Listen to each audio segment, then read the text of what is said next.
Coming to you live from Studio B, this is Ryders Law Breaking News. The January 6th Committee, which is a bipartisan group that was set up to investigate the insurrection on the Capitol, where, as you remember, for those of you who remember very well, seems like it was just yesterday, former President Trump incited a mob to storm the Capitol. That we know now, we are learning much more about what former President Trump was doing while the violent assault was underway. Now, this committee just released some damning statements against the former president. But as you know, the former president Donald Trump, was impeached twice. Now, all indications are pointing to the former president, Donald Trump, somehow trying to make a comeback for the next general election. Now, listen, I don't care if you're political, if you like the man, if you don't like the man, if you support him, if you don't support him. That is not the question here. The question is, does this finding right here that was discovered from the January 6th committee shows a blatant dereliction of duty by any person that holds the office of president, by any person for that matter who own the office of power.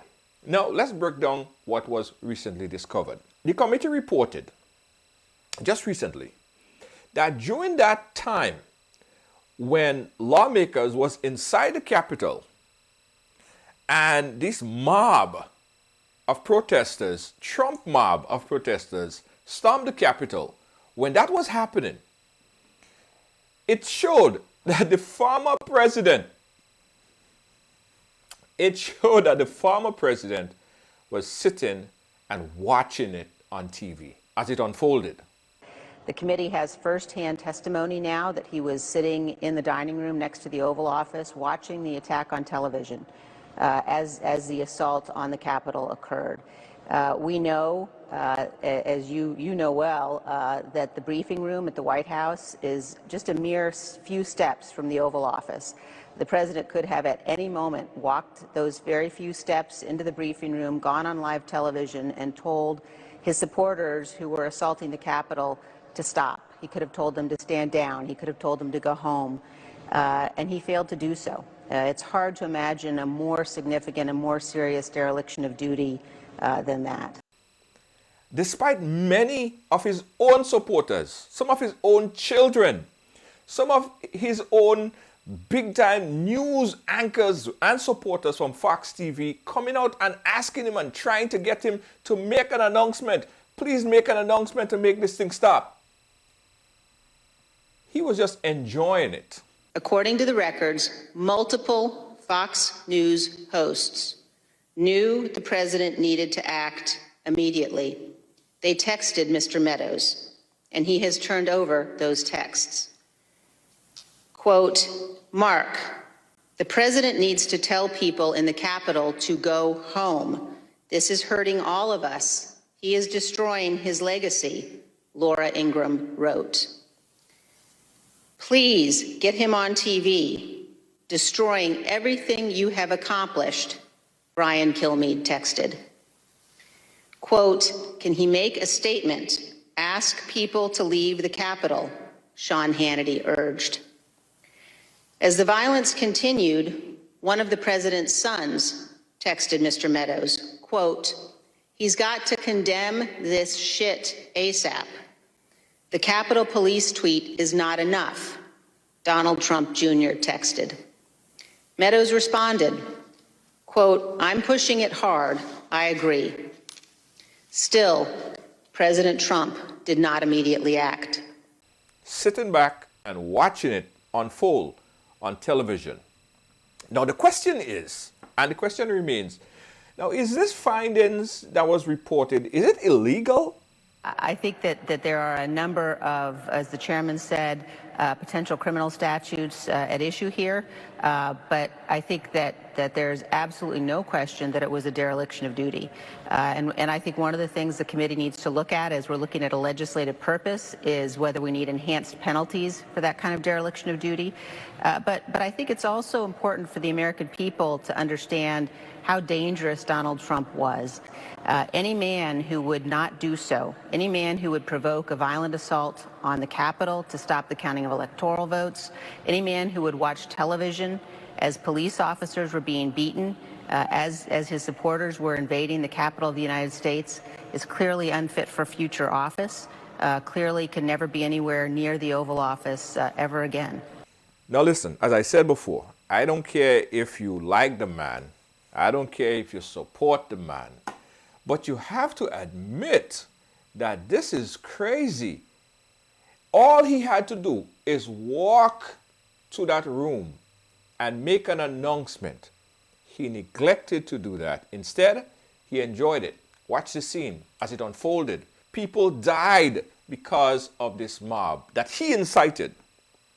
Now, let's not forget, right now, that over 700 people of his supporters who stormed the Capitol, they are charged right now. Over 700 of them was charged.